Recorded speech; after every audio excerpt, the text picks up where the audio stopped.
Hey everyone, welcome back to Jeana's Dirty Dog Salon. It is I, Magdalena, of course. How are you guys doing? I'm doing well. In today's video, I'm going to be showing you how I achieve the perfect blowout on a curly coated dog. In the salon today, I have two poodles that I'm working on. This is Ray. She is here for a haircut as well, but today we're going to be focusing on Frankie. He is a poodle that I will be introducing into the video later on. So while I'm bathing Frankie and Ray here, I'm just going to go over a couple of reasons why you want to blow out a dog properly and how it will help you in the long run. So keep in mind that we are going to be working on Woodles today, which is a mix between a Wheaten and a Poodle, and the both of them get moderately short-ish haircuts. Ray gets a longer haircut than Frankie, but this can apply to both of them because they are not in extremely long haircuts. Anything longer than what they are now would probably not apply here, but keep in mind that there are a lot of different techniques to blow out different breeds. So the technique I'll be showing today, this wouldn't apply to dogs that are in full coat like Tibetan Terriers or Maltese. Here's Frankie now. Hey Frankie. It wouldn't apply to a full coated Tibetan Terrier or many spaniels, kind of like the dog I did in one of my previous videos with the King Charles Cavalier. She is blown out in a different way than I do these two. This, however, can apply to a lot of curly coated dogs with short to medium hair, or dogs with hair in general, whether it be straight or curly. Keep in mind, hair and fur are two totally different things. Don't worry, I am blow drying Ray here, but I will be going over specific instructions once I get to Frankie. But my end goal here, or the result that I want, is the hair to be as straight as possible. This will make the brushing This will make the brushing process easier and faster and help me achieve an even haircut and a pretty one. I've definitely had dogs come out of the tub room with curly hair still, and it is the most frustrating thing. The brush out takes way longer to do. My haircut does not come out as even as I would like it to.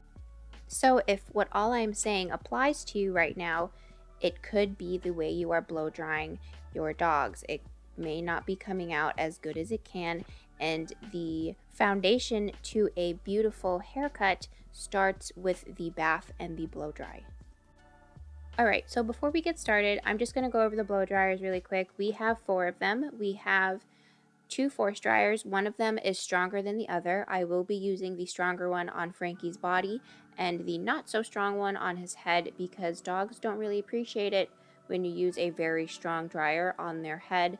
Most of them don't like their faces being blow dried to begin with. We have a green small box dryer from Chris Christensen that is used for really old small dogs, and then we have a fluff dryer that I won't be using today because it's a little bit more time consuming. I do achieve a better result, but I will not be using that today. We typically use that on dogs who really don't like their heads being blow dried and on small dogs.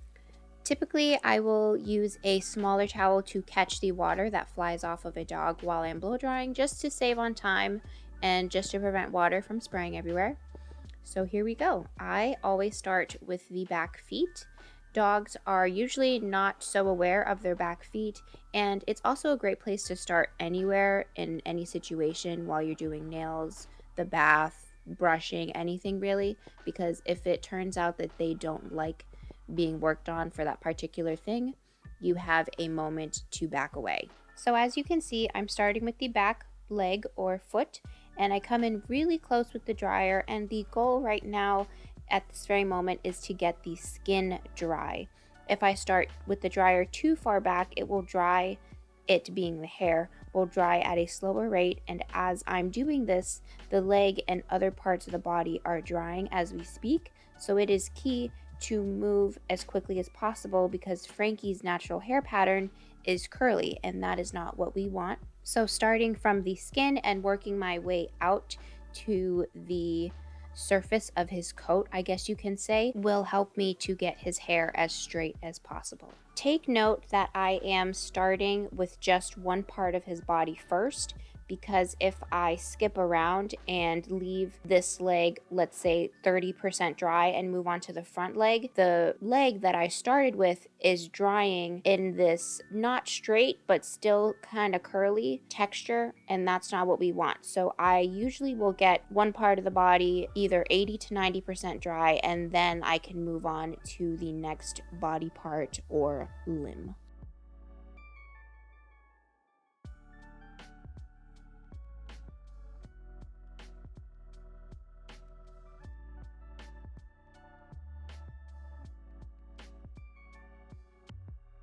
So here is a close-up of Frankie's hair and skin. It's looking pretty dry. I'd say at this point it's about 90% dry, aside from maybe the insides of the legs and some random parts here and there.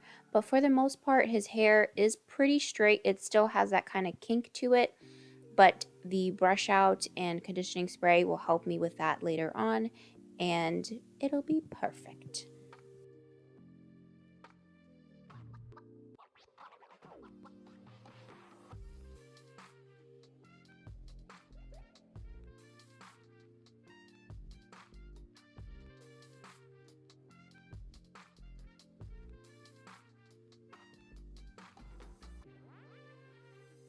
In this next clip, I'm going to show you what wet and dry hair look like, and I think it's a really great skill to have because it'll help you save time. So this is what wet hair looks like. It looks kind of separate-y, real word according to Jeana, and then the dry hair kind of looks fuller, and you can't see the individual strands per se, I guess, or chunks. So here's a side-by-side.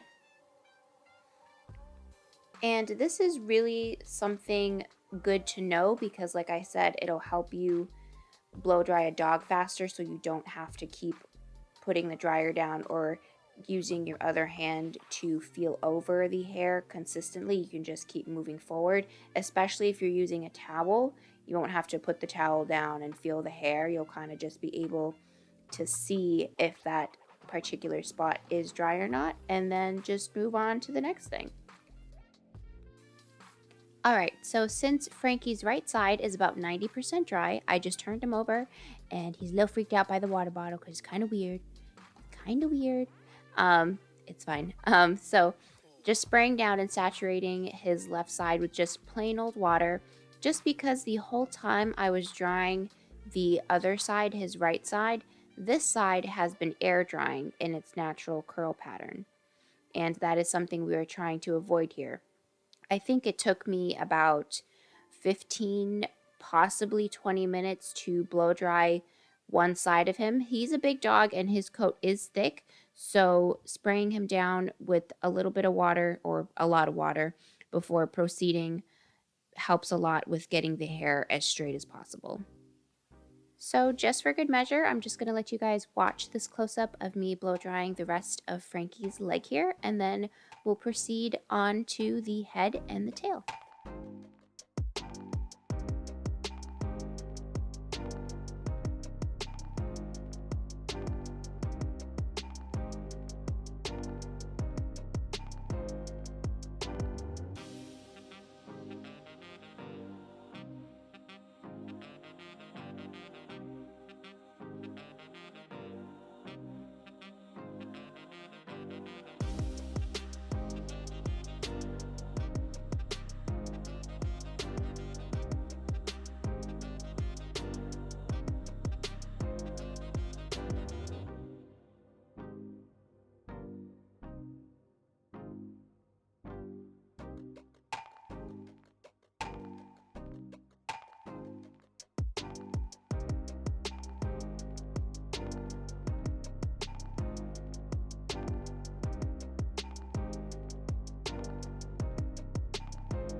Alright, so the tail. It really depends on the length of the tail, but most of the time I just grab it in my hand and let the dryer follow my hand while I am gripping the tail, or holding the tail. Gripping sounds so aggressive.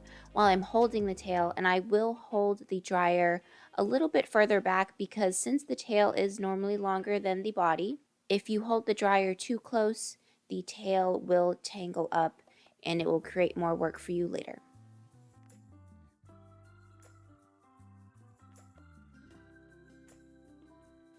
Okie dokie, on to the fun part. We are going to be doing Frankie's head. And Frankie thinks he's done, but he's not done.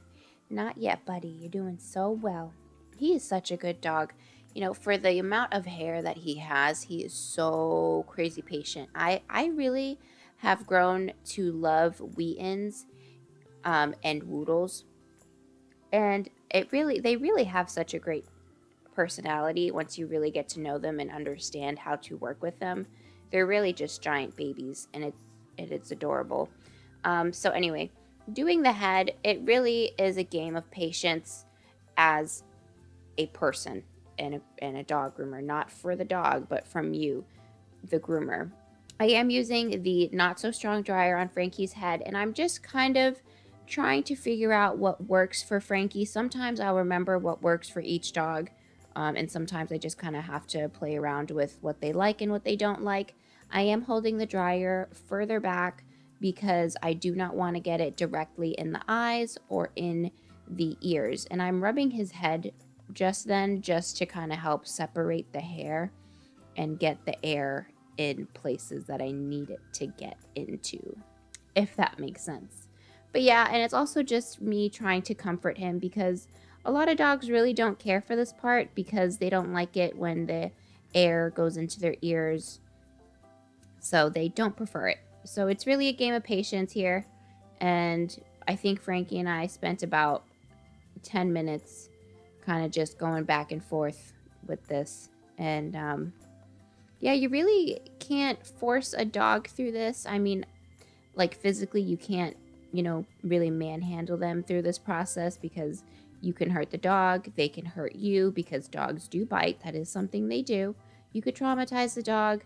If I had more time today, I would have used the fluff dryer on him, which is a stand-up dryer, and I would be using a brush at the same time.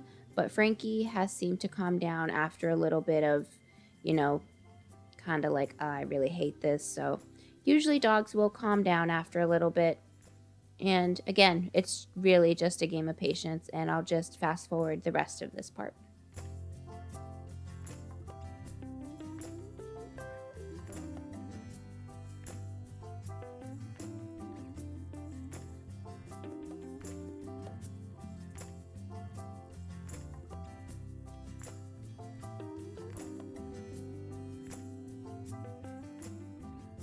Okie dokie, so now that Frankie's head is dry, I'm just showing you guys a close-up of his head hair. And you can see how much curlier and kinkier it is than compared to the close-ups I did of his body. And this is because his head was air drying the entire time I was doing his body. I did not re-wet it. But if I did want a better outcome, I would have taken him to the fluff dryer and I would have set that up and I would have gone in and dried while brushed. And in most cases, a lot of groomers don't have time for that. Maybe I can show that in another video of how to do that process to achieve a better blowout on the head. Frankie's head still does turn out really nice and cute, but I think it's really a pick your poison kind of thing because even though I did use a fluff dryer and got a curlier outcome, I did struggle through brushing and scissoring his head a little bit. But if I had stopped to use the fluff dryer, either way, it would have been time consuming. So it's kind of a pick your poison kind of situation. And yeah, that's how you do that, and that's how you do a perfect blow dry on a dog with short to medium hair, curly coated to be specific. And if you guys have any questions, concerns, likes, dislikes, let a girl know. Leave a comment and subscribe, and I'll see you guys next week. Ciao, Chihuahuas.